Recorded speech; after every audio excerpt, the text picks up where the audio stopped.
कृष्णापुर नाम के गांव में शेखर और कमला एक दंपत्ति रहते थे। उनके 2 बच्चे थे, दिव्या और किशोर। उनका एक गरीब परिवार था। शेखर ने परिवार चलाने के लिए एक पुराना ऑटो खरीदा और उसे चलाकर पैसे कमा रहा था। उसे जो पैसा मिलता था वो बस उसी दिन के लिए काफी होता था। एक दिन बच्चे अपनी माँ के पास आए।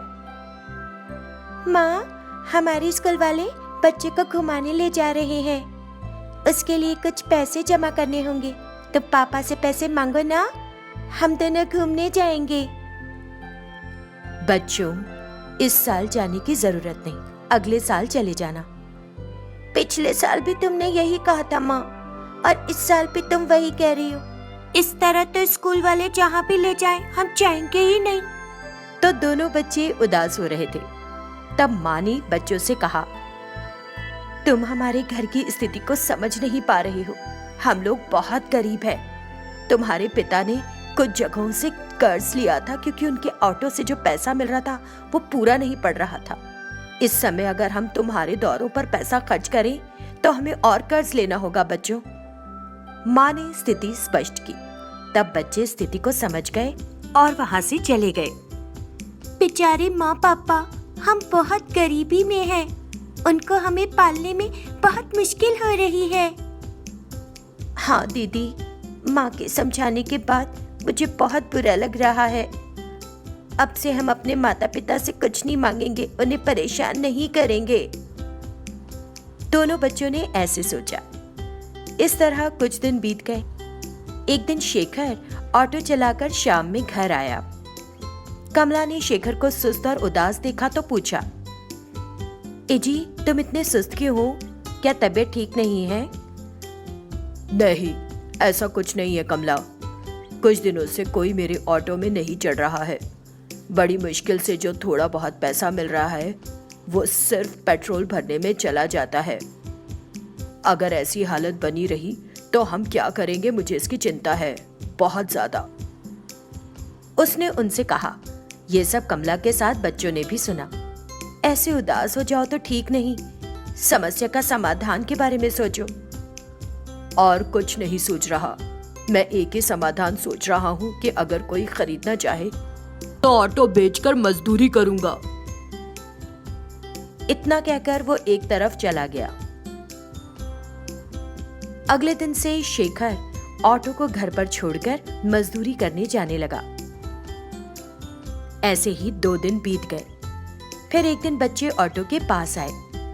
पापा को अगर हम रोज मजदूरी के काम के लिए जाएं तो देखकर दुख होता है, इसलिए हम इस ऑटो के साथ कुछ करेंगे ताकि हर कोई इस ऑटो के लिए ही आए।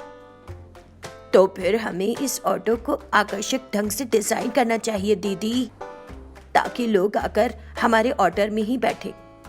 किशोर ने ऐसा कहा। नया ऑटो यानी हम इसे यूनिक बनाएं? वो सोच ही रही थी, तेज शोर करता हुआ एक हवाई जहाज उनके सिर के ऊपर से उड़ गया। विमान को देखकर किशोर को एक आइडिया आया। दीदी, मुझे एक आइडिया आया है। हर किसी को प्लेन से सफर करना अच्छा लगता है, तो हम ऐसा प्लेन क्यों नहीं बना सकते जो सड़क पर दौड़े? अच्छा होगा ना? सच में? मतलब मुझे समझ नहीं आ रहा तुम क्या कह रहे हो। मतलब हम अपने ऑटो को प्लेन की तरह बनाएं, फिर हर कोई हमारे विमान ऑटो में चढ़ना चाहेगा, है ना? पापा भी खुश होंगे।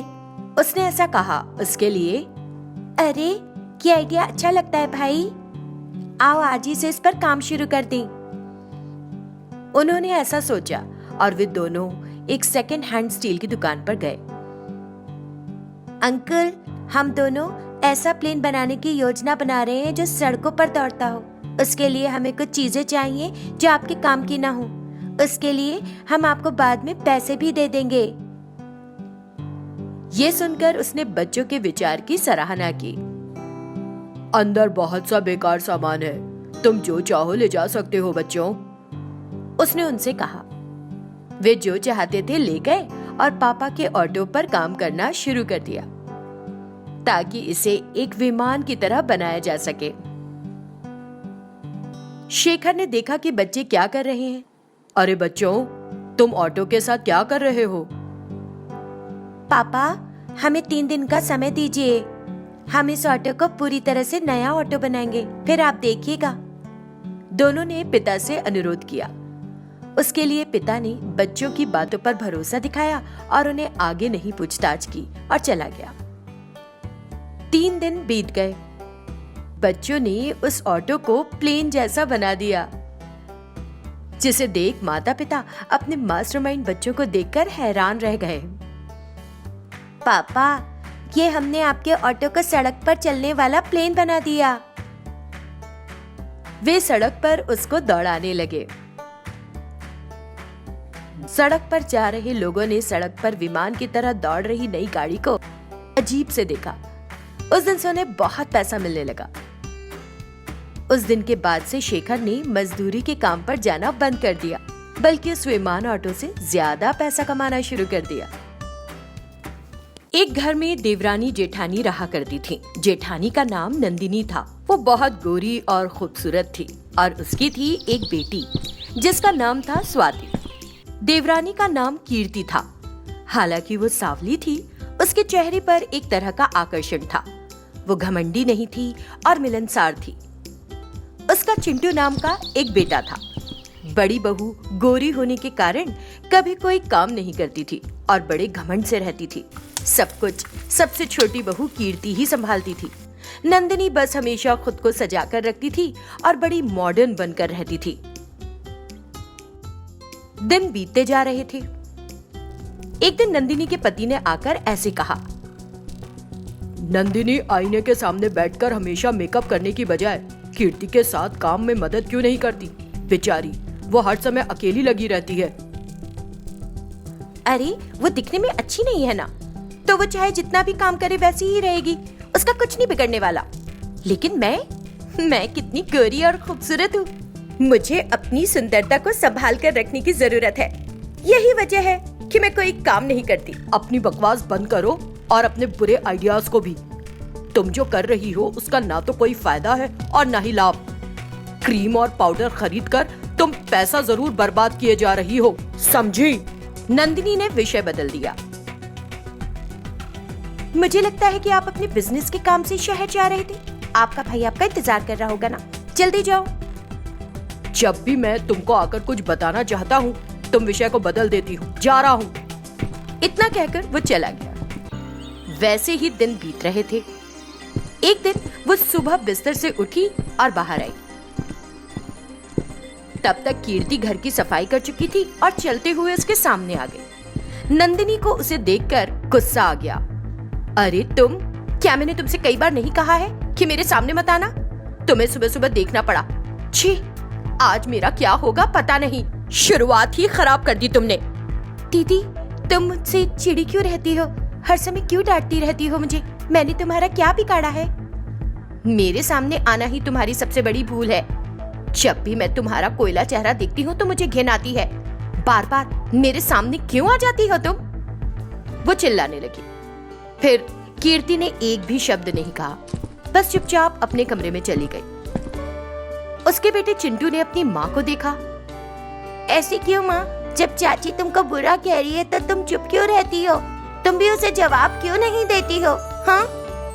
फिर कीर्ति ने अपने बेटे से कहा, आंटी को अकल दिलाना चाहूँ तो मुश्किल से 5 मिनट लगेंगे, लेकिन तुम्हारे पापा चाचा अलग हो जाएंगे, जो नहीं होना चाहिए। दोनों भाइयों में बहुत प्यार है, इसलिए मैं इस मूर्खतापूर्ण लड़ाई के कारण उन्हें अलग नहीं करना चाहती। यही वजह है मैं उसकी बातों को नजरअंदाज करते हुए हमेशा चुपचाप लगी रहती हूँ। उसने ऐसे कहा। उन शब्दों को सुनकर चिंटू को अपनी माँ का अच्छा स्वभाव समझ में आ गया। फिर कुछ दिन ऐसे ही बीत गए। एक दिन स्वाति और चिंटू आंगन में खेल रहे थे। नंदिनी ने देखा उसे ये पसंद नहीं आया तो उसने तुरंत स्वाति को अंदर बुलाया। स्वाति, अंदर आओ। तुरंत स्वाति चिंटू को छोड़कर अपनी माँ के पास आकर बोली, क्या हुआ माँ, क्यों बुलाया?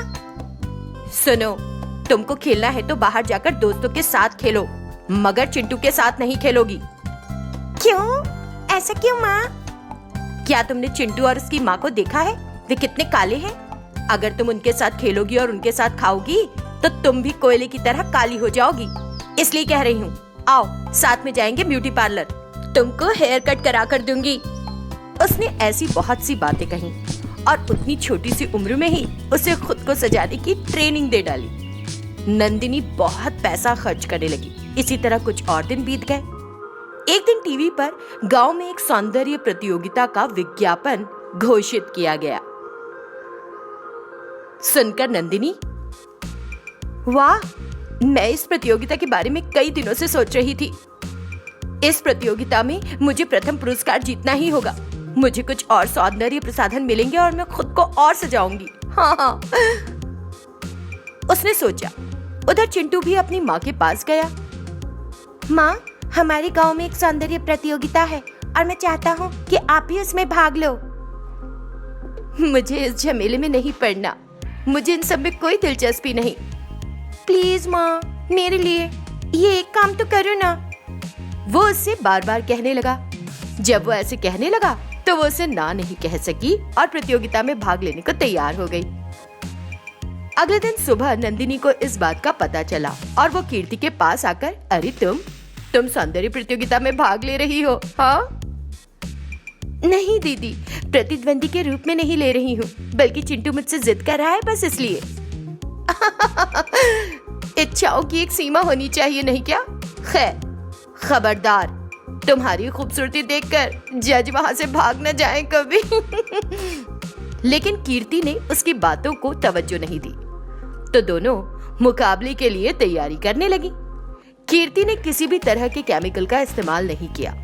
उसने अपने चेहरे पर सिर्फ नेचुरल प्रोडक्ट्स ही लगाए। प्रतियोगिता का दिन आ गया। कई महिलाएं मॉडल्स की तरह तैयार हुईं और आगे आईं। कुछ ने तो मॉडल की तरह कपड़े पहने और कैट वॉकिंग करने लगी। नंदिनी ने भी मॉडर्न ड्रेस पहनकर भाग लिया। आखिर में कीर्ति ने एक पारंपरिक साड़ी पहनी और एक भारतीय महिला की तरह पारंपरिक रूप से ही चली। फिर हर कोई रिजल्ट जानने के लिए बेताब था। कुछ देर बाद निर्णायक आकर बोले, इस प्रतियोगिता की विजेता है कीर्ति। उसने पारंपरिक तरीके से कपड़े पहने और प्रतियोगिता में भाग लिया। उसने हमें एहसास दिलाया कि मेकअप सुंदरता नहीं है, बल्कि कुछ परंपराओं का पालन करना है असली सुंदरता। इसलिए कमेटी ने उन्हें विजेता बनाने का फैसला किया है। उन्होंने उसे बुलाया और उपहार दिया। इससे कीर्ति और चिंटू बड़े खुश हुए। जब नंदिनी को पता चला कि कीर्ति जीत गई और वो हार गई, तो उसे बहुत ईर्ष्या हुई। तब कीर्ति नंदिनी के पास अपना प्राइज लेकर आई। दीदी, ये तुम्हारे लिए है। तुम मुझसे ज्यादा खूबसूरत दिखती हो, इसलिए मैं ये उपहार तुमको समर्पित कर रही हूँ। तब नंदिनी कीर्ति के स्वभाव को समझी। किसी व्यक्ति के लिए रंग और सुंदरता उतनी अहमियत नहीं रखती, इससे ज्यादा जरूरी है अच्छा स्वभाव। इसके बाद मैं दूसरों को कभी अपने से कम नहीं आंकूंगी। उस दिन से उसने अपना रवैया बदल लिया और नंदिनी अपनी देवरानी के साथ अच्छे से रहने लगी।